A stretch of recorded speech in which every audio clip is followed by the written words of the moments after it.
संग से ही रंग जीवन का साथ खोले द्वार उलझन का।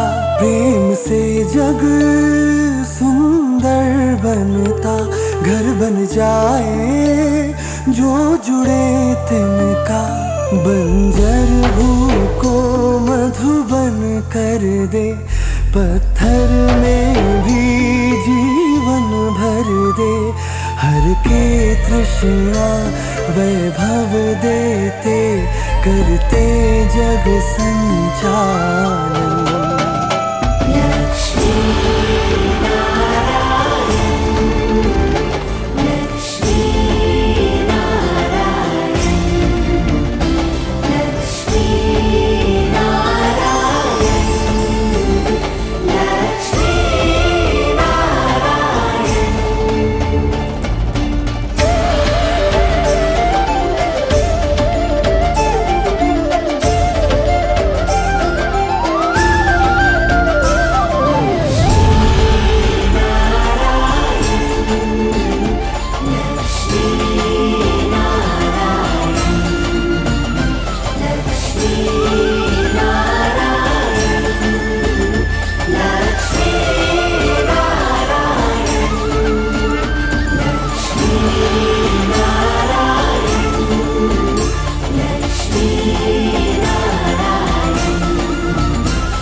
कहा था ना देवी, लक्ष्मी के पद आते हुए अच्छे लगते हैं।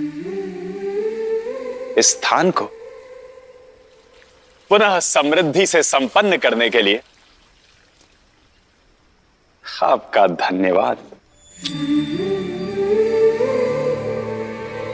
कहा तो ये भी था आपने नारायण कि मैं आपकी सहयात्री हूं, कि हम दोनों एक दूसरे के पूरक हैं। यदि समृद्धि लक्ष्मी से तो सुख नारायण से।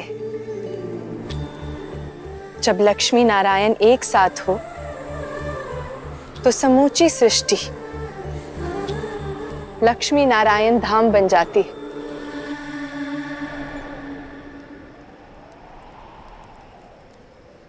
सृष्टि में मेरा योगदान बनाए रखने के लिए आपका धन्यवाद नारायण।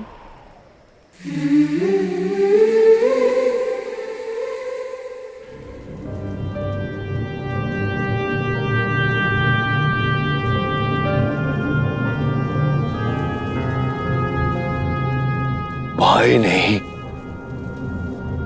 भक्त था मेरा जननासुर। इसके लिए मैं ही सृष्टि था, मैं ही विधाता। भाई, आज तेरी चिता नहीं जलेगी। आज मैं तेरी हत्या के प्रतिशोध की लौ चलाऊंगा और उस लौ में जलाकर भस्म कर दूंगा नारायण को। छीन लूंगा उससे उसका सब कुछ, उसकी सृष्टि, उसकी श्री, सब कुछ।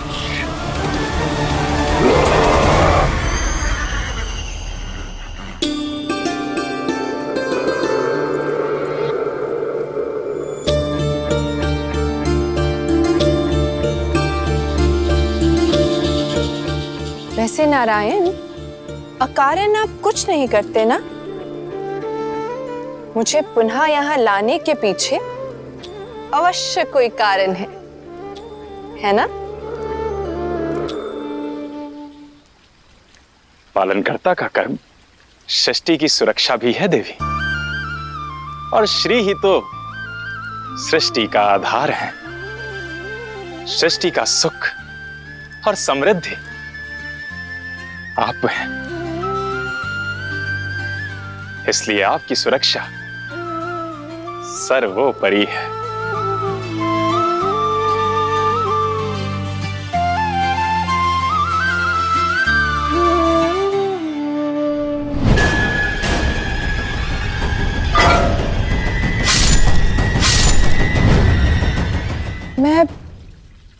असमंजस में हूं नारायण। मुझ पर आक्रमण करने के लिए आपने अजाननासुर को दंड दिया, परंतु उस दिन उस पक्षी के विषय में आपका दृष्टिकोण भिन्न क्यों था?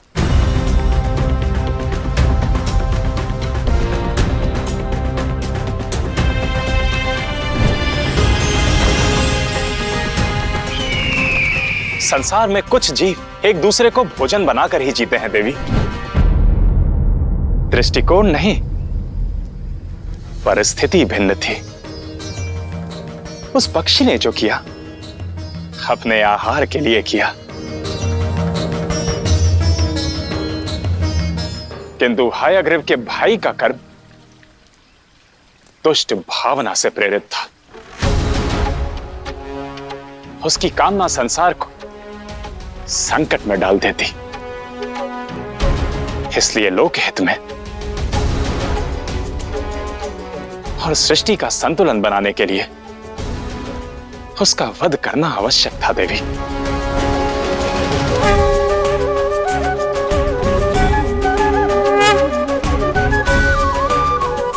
जब जब सृष्टि और प्रकृति के आधार को कोई हानि पहुंचाएगा, तब तब उसे दंड देना मेरा कर्तव्य है। धर्म संस्थापनार्थाय संभवामि युगे युगे। क्या हम केवल कर्तव्य से जुड़े हैं या हमारा संबंध उससे परे है? बताइए ना।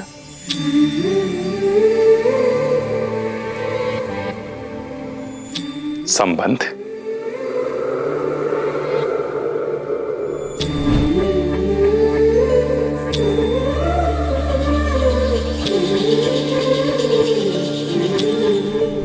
जब जल में आपने मिठास खोली, जब वृक्षों को आपने फल और फूल दिया,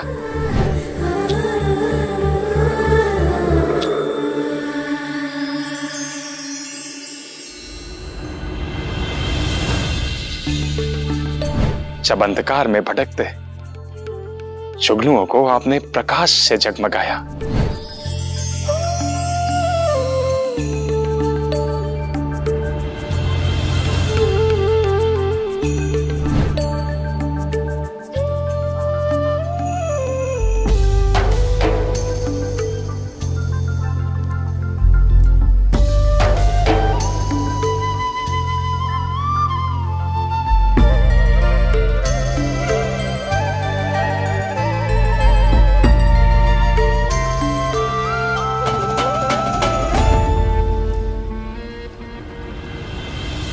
तो सबसे पहले मेरा हृदय स्पंदित हुआ और जगत में प्रेम अस्तित्व में आया। यह प्रेम ही तो है हमारा संबंध, और प्रेम बिना कर्तव्य के उपजे तो प्रेम कहां। और जिस कर्तव्य में प्रेम ना बसे वो कर्तव्य कहां।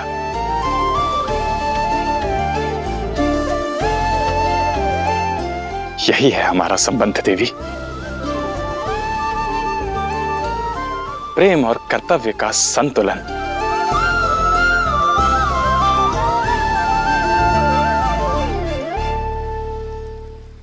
धृष्टता लगे तो क्षमा करिएगा, किंतु जो मन में था वो आप भी जानती थी, इसलिए छुपाने का कोई लाभ भी नहीं था।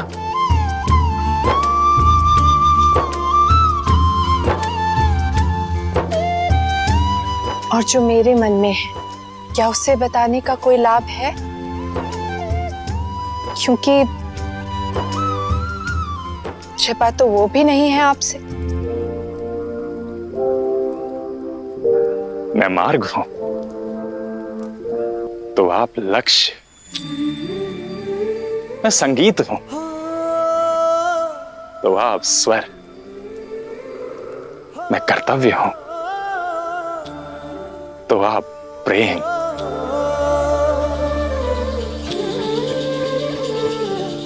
और जब कर्म और प्रेम एक दूसरे के पूरक बन जाते हैं, तब सृष्टि में संतुलन स्थापित होता है। क्या सृष्टि के संतुलन के लिए आपको मेरा साथ स्वीकार है देवी?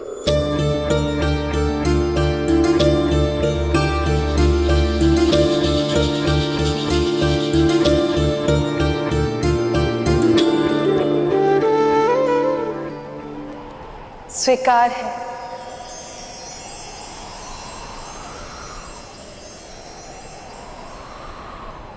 मुझे आपका प्रेम भरा संतुलन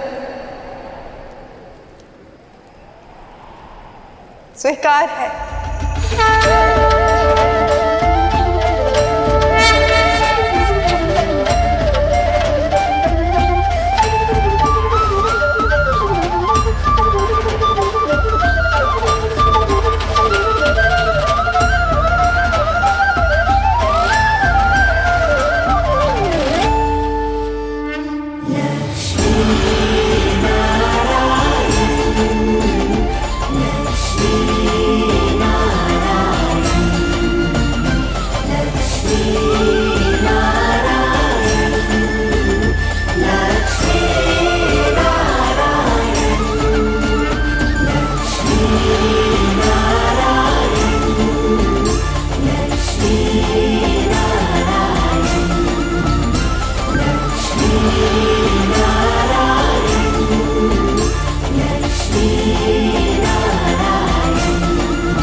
शांत हो जाओ पुत्र, शांत हो जाओ। शांत हो जाऊं?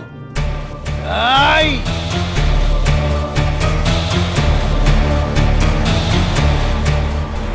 नहीं पिताश्री, नहीं। ना तो मैं शांत होऊंगा, ना ही उसे शांत होने दूंगा।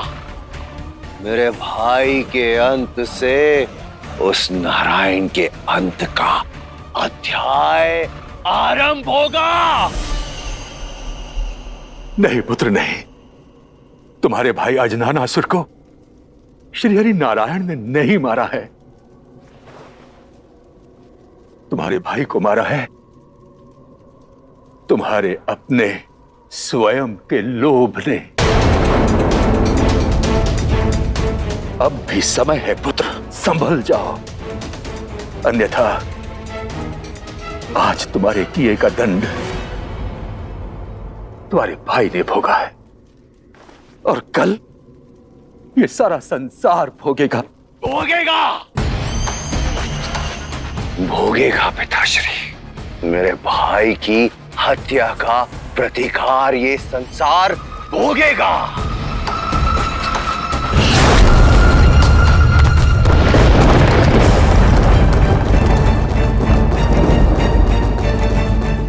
ये क्या हो रहा है नारायण? संतुलन बिगड़ रहा है, निश्चित ही कहीं अनिष्ट घट रहा है देवी। और सबसे पहले वो सौतेला भाई जिसके विश्वासघात ने मेरे भाई की हत्या की है। आपका पुत्र शेषनाग, वो भी तो था ना नारायण के साथ पिताश्री, था ना?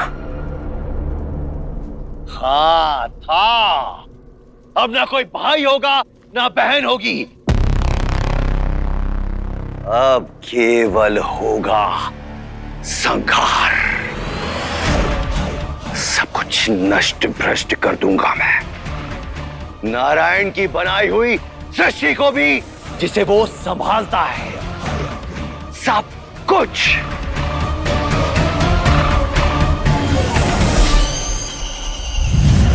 मैं अपने भाई की अंतिम सांस की सौगंध खाकर कहता हूं, जिस नारायण ने मुझसे मेरा भाई छीना है, मैं उससे उसकी सृष्टि छीन लूंगा।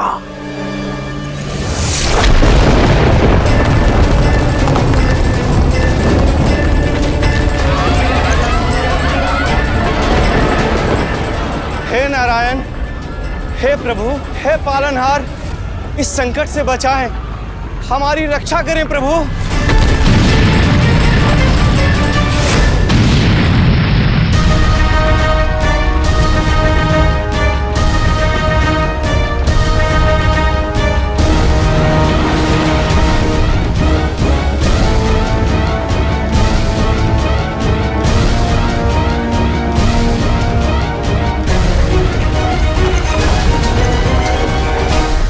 सेवक को आज्ञा दीजिए प्रभु नारायण।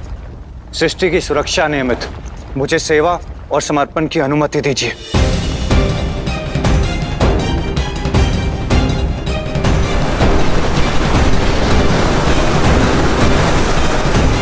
नारायण, जो सृष्टि आपका स्वप्न है वो संकट में है। कोई उसे कैसे उजाड़ सकता है? यह सृष्टि केवल स्वप्न नहीं,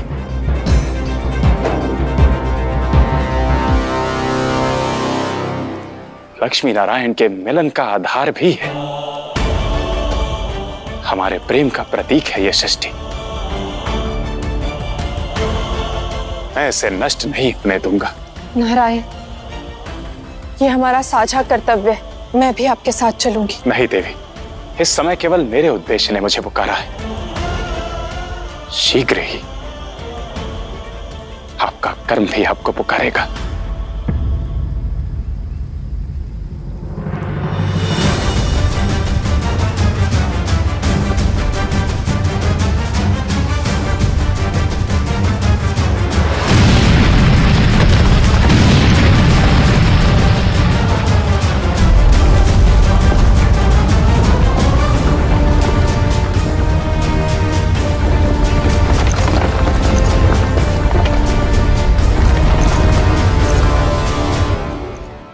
अनुमति है शेषनाग,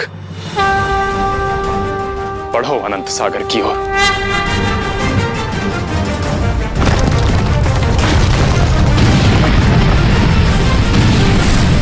शीघ्र पहुंचिए नारायण।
निंदा किसको भाता है कि कोई उसके विषय में बुरी बात कहे, कोई लांछन लगाए, उसके भीतर का कोई दोष, कोई कमी उजागर करे।